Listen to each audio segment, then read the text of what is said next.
grams. The object is put in a cylindrical container that has a radius of 8 centimeters and a height of 12 high, and when you put the object in, it raises it to 15 and a half, right? 3.5. Right, 3.5 above the 12. Right, so 15 and a half. Yeah. Now, okay, and that's grams. And you said the radius was 8? Yep. Okay.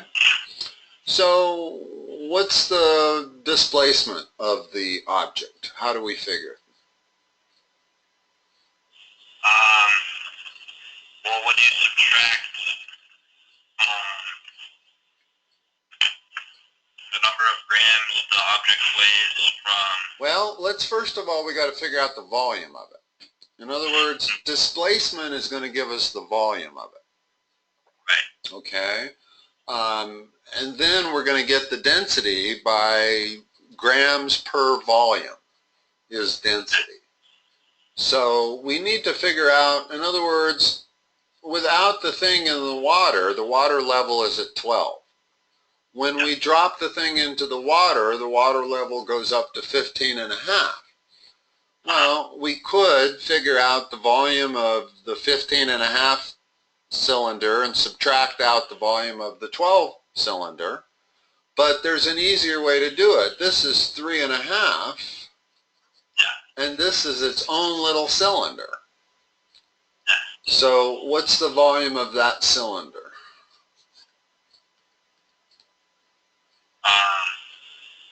What's the general equation for the volume of a cylinder? R squared times height. Okay. So for this 3.5 inch cylinder, what is it? Pi, 8 squared times 3.5. Yeah, and then that's going to give us, we don't have to do any subtraction. In other words, that's only one step instead of doing it in 2 steps the other way. And this is going to be in, what's the measurement? Is this in inches or centimeters or what? Centimeters? So it's centimeters cubed, that's the volume, and we're going to get density by taking the weight, 2,500 grams, and dividing it by the volume. Of course, you can do the math here and come up with the number, but that's actually going to be the most accurate answer you can get. Well, you could multiply the 3.5 times the 64, and but once you convert that pi to a decimal, you're going to be rounding off the answer. But maybe she gave you instructions to round off your answer to the hundredths place or something. I don't know. No, it didn't tell me to round. Okay. Well, my whatever 3.5 times 64 is, then my favorite answer would be, let's see, let's just say it's 2,100. That's what I would like. Well, you could certainly simplify that, but it ends up being a fraction that you can't simplify, if I remember right. I looked at this problem before. So anyway, what else you got? There's just more displacement problems, but I think I can do that now. Okay. Yeah, displacement, any object always displaces its volume when you put it in water. And an interesting physics fact is that a floating object displaces its weight. A submerged object displaces its volume, a floating object displaces its weight. Not that you're going to get any problems like that, I don't think. The weight, that's more of a physics problem when you get into physics. Alright. Not so much the math, but Yeah. okay. Here's another problem. So, Okay. its shadow is 15 feet long, and the angle of elevation from the tip of the shadow to the top of his head is 38 degrees. Then how tall is Sid? All of these word problems like this are always right triangle problems. Yeah. Because people are always standing at a right angle to the ground, or a building is at a right angle, or flagpole, whatever. Okay? Yeah. So they're actually really easy problems because they're right angle problems. What'd you say that angle was? 38 degrees? Yep. And it's a 15-foot shadow, and we're trying to solve for Sid's height, right? Yep. So what trig function is going to let me solve for h? And what equation? Would be the law of... Not the law of sines or the law of cosines. Those are only used when you do not have right triangles. We're going to use one of the trig functions to solve this, but it's not the law of sines or cosines. It's a straight direct trig function. So what you need to figure out is what relates 38 degrees to h and 15. Is it sine, cosine, or tangent?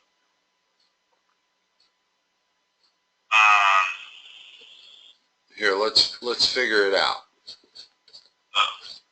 Start with that. And we're looking, h is the opposite side to the angle, and 15 is the adjacent side. So there's the one we're looking for. We have an opposite and an adjacent, so we're going to want to use tangent. If we had an adjacent and a hypotenuse, we would use cosine, and if we had an opposite and a hypotenuse, we'd use sine. So the equation is what? the sine of 38, or tangent of 38.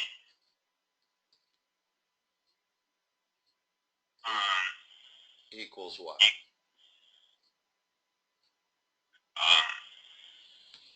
Opposite h over 15. Which makes h equal to 15 times the tan of 38. And always remember that's just a number. Yeah. You can always get that out of your calculator. You can always come up with that. So the secret on these problems is to figure out which trig function relates the information that you have. And you're always going to have three pieces of information.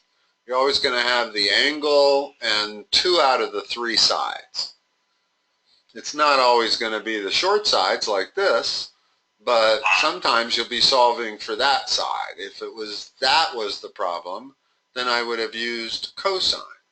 It would be the cosine of 38 degrees equals 15 over h. All right.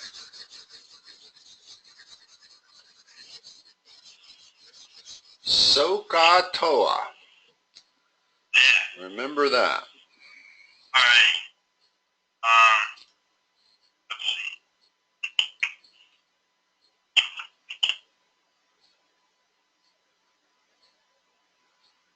Okay, here's a problem. So there's a triangle, and it's not a right triangle. The left angle on the left is 44 degrees. Then the side above that is 8 feet. And then right there is 10 feet.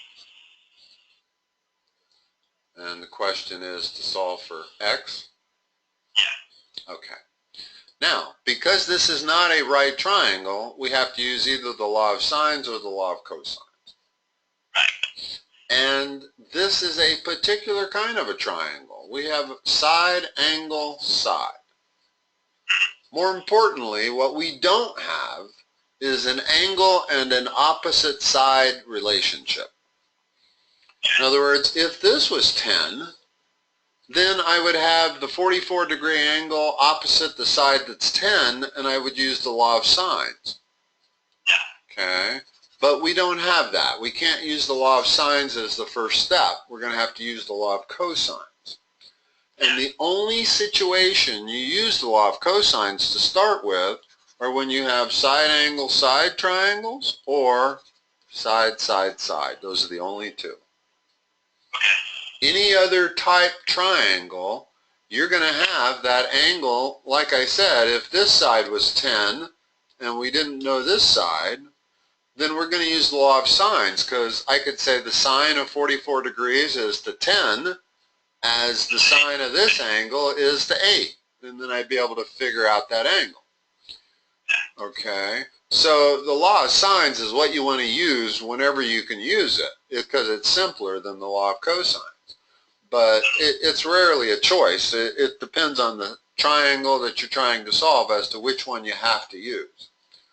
So what's the law of cosines? What is x squared equal to? Equals 8 squared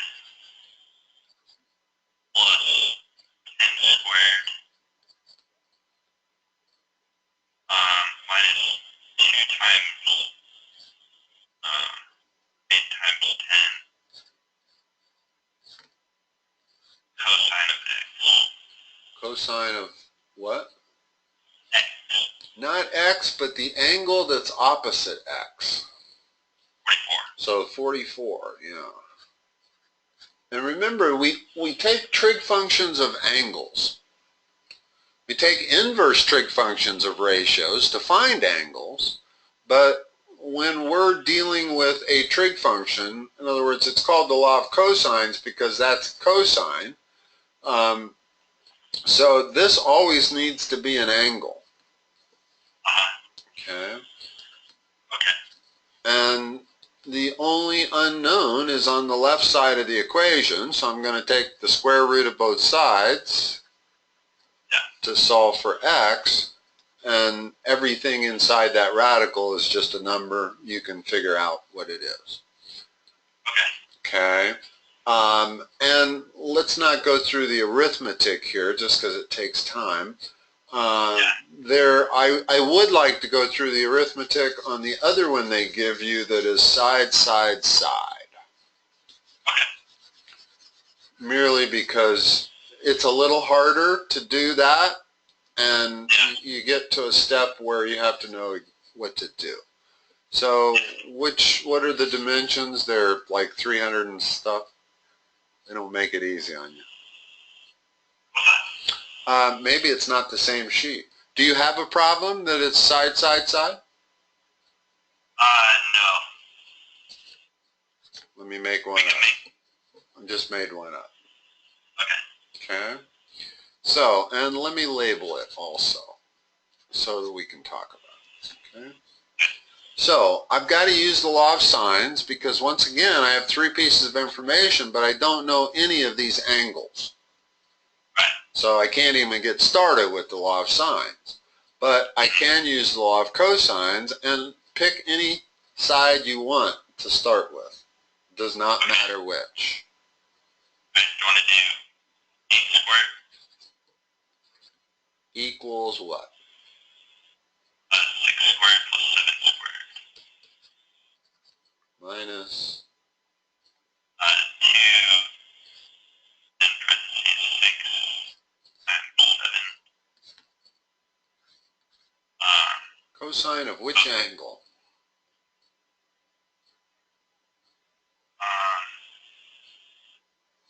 Which angle are we trying to find out?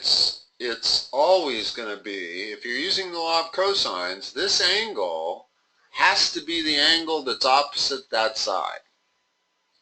So it's got to be angle B. Okay? In other words, had you started with 6 on the left instead of 8, which you could have easily done, then that would be the cosine of C. Or if you'd have started with 7, it would be 7 squared equals 6 squared plus 8 squared, and then it would be cosine of A. It's whatever the angle opposite the side that's on the left side of the equation is. Okay, now let's do the math. 64 equals 36 plus 49 minus 84 cosine of angle B. Add these two together, and it's 85. Now what's the next step?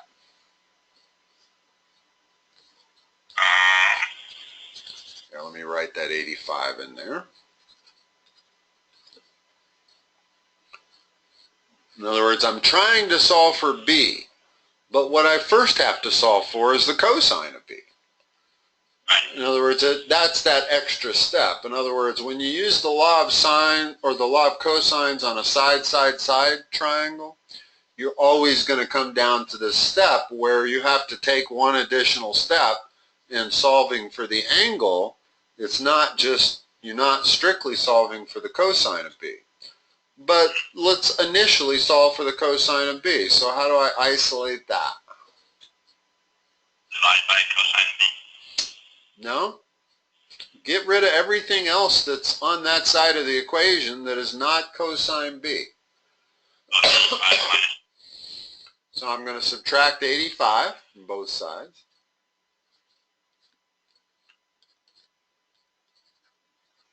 You with me? Okay, and then I'm going to divide by the other thing that is over here that is now a multiplier. I'm going to divide both sides by that. And now I get cosine B equals, that's exactly 1/4. Wow. I never knew that.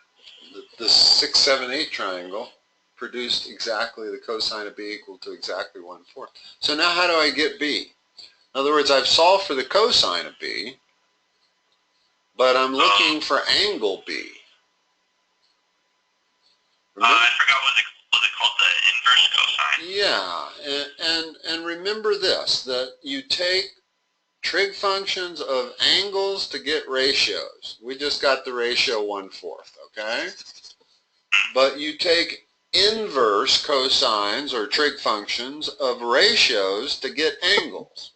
So B, by definition, is going to be the inverse cosine of 1/4, or 0.25. And again, you can get that angle out of your calculator. Now, every now and then you'll come across a problem, whether it's using the law of sines or the law of cosines, where you come down to a situation where you've solved for the cosine of B and it comes up to be a number like 1.1. What does that mean? Like there's no solution to it. Yes, exactly. Because cosine of an angle can never be greater than 1 or less than -1. It is frozen between, the range is always from -1 to 1. So if I come up with an angle like this, it basically tells me that I have an impossible triangle. Okay? What would an impossible triangle look like? Well, what if I gave you that triangle? 6, 7, 14. That's not a possible triangle. And the reason is because there's a rule that says any side of a triangle has to be less than the sum of the other two sides and greater than the difference. Well, 14 is not less than 6 plus 7. So this is not a possible triangle. And if I tried to solve this using the law of cosines, in other words, if I didn't see that, and I went ahead and plowed into trying to solve it, I would come up with something like this. I would end up having a cosine of B be a number outside of its legitimate range. And that would tell me that that's an impossible triangle. And you can have that happen with the law of cosines and the law of sines. In other words, the law of sines can also, let's say that I had an angle here, 30 degrees, and I don't have this side. If you tried to solve that triangle using the law of sines, because I have an angle and its opposite side, you're going to get a very similar thing to this. You're going to get the sine of this angle here is greater than 1. So that would be, it's an impossible triangle. All right, what else you got?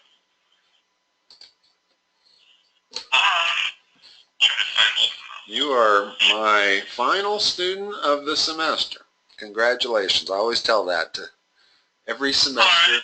Every semester, my last appointment, and I'm talking about the people taking finals. I actually have a student tomorrow that's taking the SAT on this weekend, but in terms of people preparing for finals, you're my last one. All right, sweet. Yeah. No, that's usually a badge of honor, because it means you're, first of all, you're up late working hard on this stuff. So what else?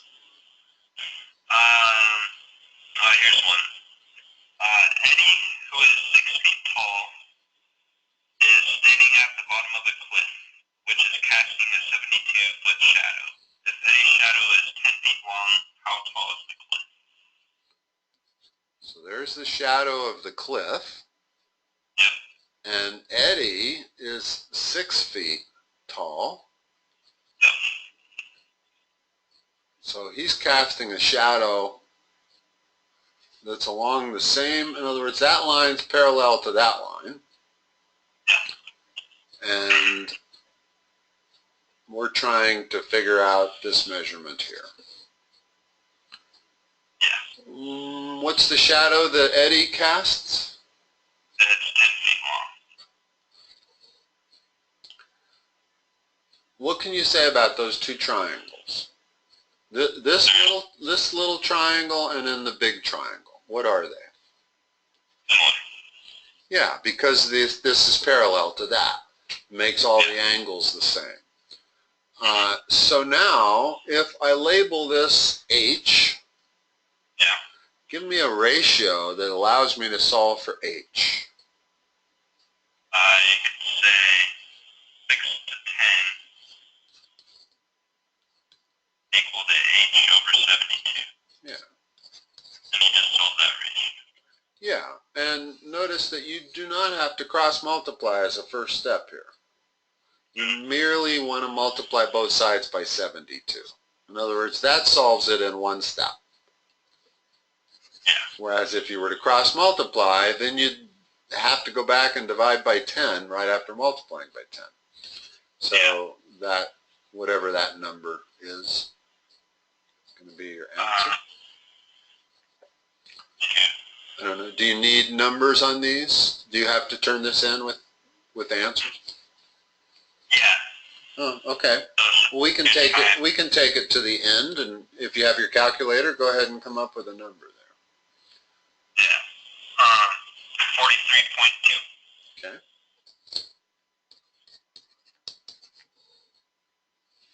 All right. Okay. What else? Let's see.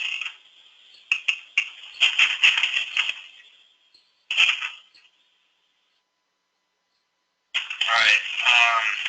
There's a triangle. It's not right, or not a right triangle. Okay. Left side Must make it a wrong triangle. Okay. What? Left side's 14. 14. Bottom side is 20. The right side is 20 as well. They want the. And then the left angle on the left is 70 degrees. You're trying to find the area. Okay. There is an area formula for non-right triangles, because obviously if it's a right triangle, The area is going to be the base times the height divided by 2. But in this, we don't have any vertical height that we can figure out. Although we probably can, because that's an isosceles triangle. So I could actually drop a vertical like that and realize that it bisects that base into 7 and 7. And then I could solve for this height. There's two ways to do this problem. That's one of them. And I almost suspect that that's the one they want you to use because they specifically made it an isosceles triangle. In other words, if they wanted you to use this area formula, they would have made this 21 instead of 20. But the area formula is 1/2 the two adjacent sides, 14 times 20 times the sine of 70 degrees. That's the formula for area of a triangle that's not a right triangle. Okay? And one way to kind of remember this, I have trouble remembering this, and I realize that I shouldn't, because if you imagine that it was a right triangle, well, this area thing should work. Okay, let's say that was 14 and that's 20. Well, the sine of 90 degrees is going to be 1. So I would end up with area equals 1/2 base times height. So that kind of verifies to me that this is the right formula. And the most straightforward way to do the problem is using that formula, but I'm not sure you've learned that. Have you learned that formula? Okay, so let's solve it this way. I'm going to redraw it so that the 20 is there, the 20 is there, the 14 is here, and I'm going to, let's see, the 70 degree is there, also makes that 70, right? And now when I drop that, it bisects the base because it's an isosceles triangle, so it makes that 7. So now, if I can figure out the height, I'll have the base and the height, and I can use my standard 1/2 base times height equation. Let's erase this one because you haven't had that, okay? So how do I figure out h from this picture I've drawn down here? You can use the Pythagorean Theorem. I could, yeah. I actually, that might be the easiest way, but in the spirit of the problems you've been getting, I could also use a trig equation. Let's use a trig equation. Okay. What's the trig equation that's going to relate h to either 7 or 20 and 70 degrees? You could say h over Always, 70. you know what, always start with the trig function and the angle. That's just a good method to do it. Rather than starting with the information like h over 20 or h over 7, let's start with, what trig function are you using? The law of sines.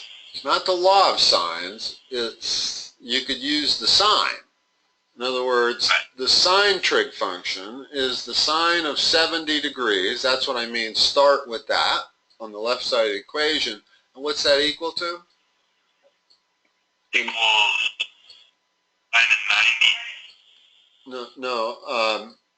In other words, in this picture, what is the sine of 70 degrees equal to? And I don't mean the number. I mean, what's the ratio? Over, is it h over 7 or h over 20? 20. Sine is opposite over hypotenuse. 20 is the hypotenuse. Okay? Which makes h 20 times the sine of 70. And notice now the area of the triangle is 1/2 the base, which is 14, right? Times the height, which is 20 sine of 70 degrees, which was the formula I gave you to begin with, the one that I said that you hadn't had yet.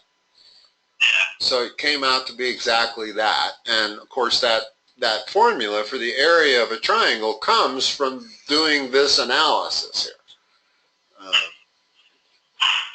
Although this we could do only because it was an isosceles triangle. If I make that side 21 and this side 20, this problem becomes a whole lot more difficult. And in fact, now I want to use that formula because I would have a hard time doing it otherwise. I'm not sure I could without that formula. All right. What else?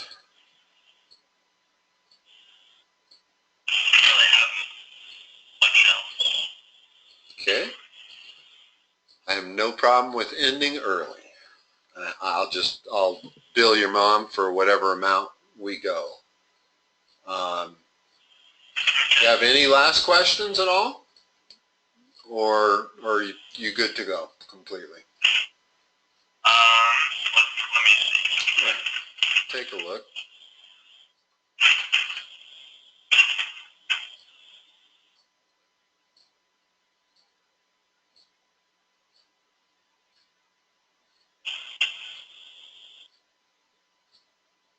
That should do it. Okay. Well, Kit, good luck on your final and enjoy your summer. And thank you. Who knows, maybe we'll do tutoring next fall. Yeah, maybe. Okay. Have a good summer. Thank you, too. You're welcome. Bye-bye.